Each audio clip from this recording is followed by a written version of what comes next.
세상을 덮은 눈. 어니스트 해밍웨이. 강삭철차. 강삭철차는 경사가 급한 사면을 따라서 부설된 레일 위를 지나가는 차량입니다. 강삭철차가 다시 한번 들커덩하더니 멈춰섰다.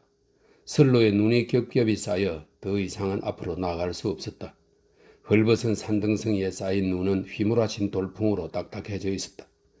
화물칸에서 스키에 왁스 칠을 하던 닉은 부츠를 바인딩 위에 얹은 다음 조임쇠를 닫고 단단히 조였다. 그러고는 바람에 딱딱하게 굳은 눈 위로 뛰어내리더니 도약 회전을 한 바퀴 하고는 몸을 웅크린 채 스틱으로 설면을 끌며 산비탈을 쏜살같이 내려갔다. 저 아래 서른을 달리고 있는 조지는 꺼졌다 솟았다 하다가 아예 닉의 시야에서 사라졌다. 닉은 사느리의 가파른 굴곡을 따라 전 속력으로 떨어져 내려갔다. 정신은 온데간데 없고 그저 몸이 공중으로 날았다 떨어질 때의 짜릿함만 느껴질 뿐이었다. 오르막을 한 번 오른 뒤 다시 내리막으로 내려갈 때는 속력이 더욱 빨라져 마치 발밑의 눈이 사라져버린 것 같았다. 그의 앉은 듯 웅크려 최대한 몸의 중심을 낮춘 자세로 활강하던 그는 모래 돌풍처럼 눈이 튀자 속도가 지나치게 빠름을 감지했다. 그래도 속도를 늦추지 않았다. 가을짓자로 가거나 넘어지지 않을 자신이 있었기 때문이었다. 하지만 바깥만 부드러운 눈에 살짝 덮인 속은 바람에 패인 곳에 이런 순간 쭉 미끄러지고 말았다. 스키에선 부러지는 소리가 났고 그는 마치 총 맞은 토끼처럼 대굴대굴 구르다가 멈췄다. 그의 두 다리는 꼬여 있었고 스키는 눈밭에 수직으로 꽂혀 있었으며 그의 코와 귀 속엔 눈이 가득 들어차 있었다. 조지는 바람막이 재킷에 묻은 눈을 툭툭 털면서 슬로프 아래쪽 꽤 먼 곳에 서 있었다. 멋진 거 한번 보여줬네 마이크. 그가 닉에게 소리쳤다. 거긴 눈이 지나치게 부드러워서 그래. 나도 똑같이 당했었지. 거기 급경사 너머도 비슷해? 들어 누워있던 닉이 스키로 땅을 차며 일어나 말했다. 좌측 사면을 타야 할 거야. 철조망이 쳐있는 아래쪽에선 크리스티아니아로 빠르게 내려가는 게 좋고, 이 크리스티아니아는 활주 중에 급회전하는 기술을 말합니다. 잠깐만 같이 가자. 아니, 너가 먼저 가. 너가 급경사를 어떻게 내려가는지 보고 싶어. 닉 애덤스는 널찍한 등과 금발에 여전히 약간의 눈을 묻힌 채 조지를 지나쳐 가더니 슬로프 가장자리로 미끄러지기 시작했다. 눈가루를 날리며 굽이치는 가파른 경사면을 내려가는 그의 몸은 공중으로 솟았다가 푹 꺼졌다가 했다. 계속 좌측 사면을 벗어나지 않으면서 무릎을 바짝 붙인 채 내려가다가 철조망이 보이자 눈보라를 일으키며 마치 나사를 조이듯 몸을 오른쪽으로 날렵하게 털어 속도를 줄였다. 그러고는 비탈과 철조망 사이를 평행으로 미끄러져 내려갔다. 그는 언덕을 올려다보았다.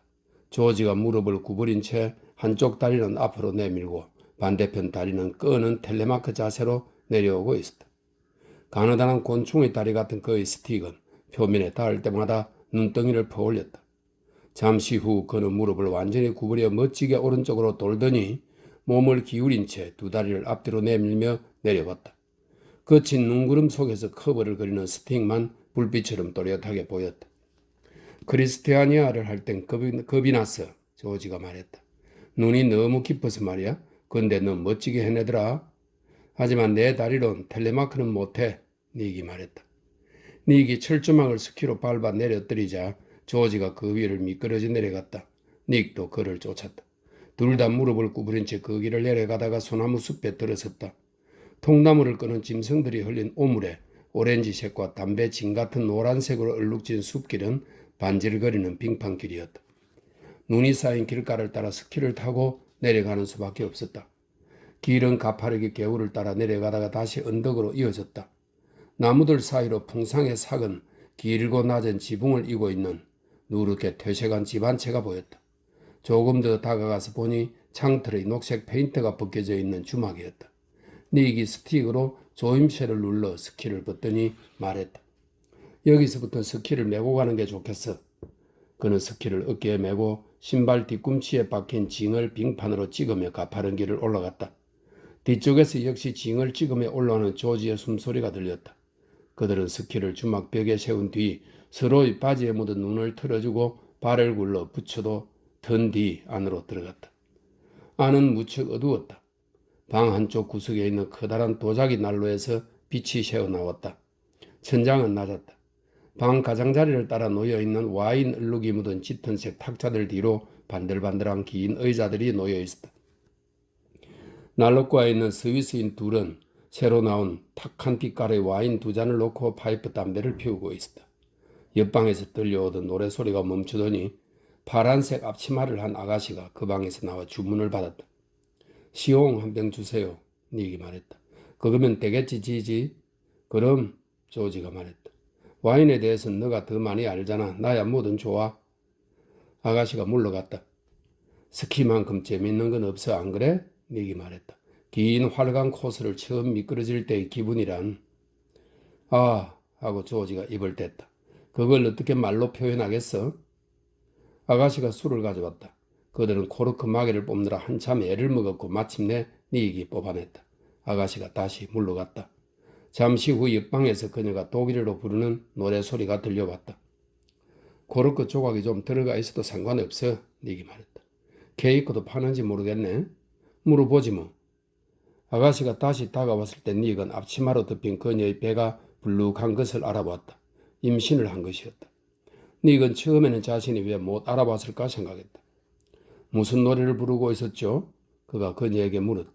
오페라, 독일 오페라요. 그녀는 별로 얘기하고 싶지 않은 듯 했다. 사과 슈트루들이 좀 있는데 그거라도 드릴까요? 이거 슈트루들은 사과를 잘라 밀가루 반죽에 얇게 사서 오븐에 구운 것입니다. 그녀가 가자 조지가 말했다. 여자가 그다지 상냥하진 않아. 우리가 누군지 모르니까 자기 노래를 놀린다고 생각했는지도 모르지. 독일에서는 위쪽 지방 출신인 것 같은데 여기 살면서 예민해졌는지도 모르고 게다가 결혼도 안 했는데 아기가 생겼으니 예민할 수밖에. 결혼 안 했다는 건 어떻게 알아?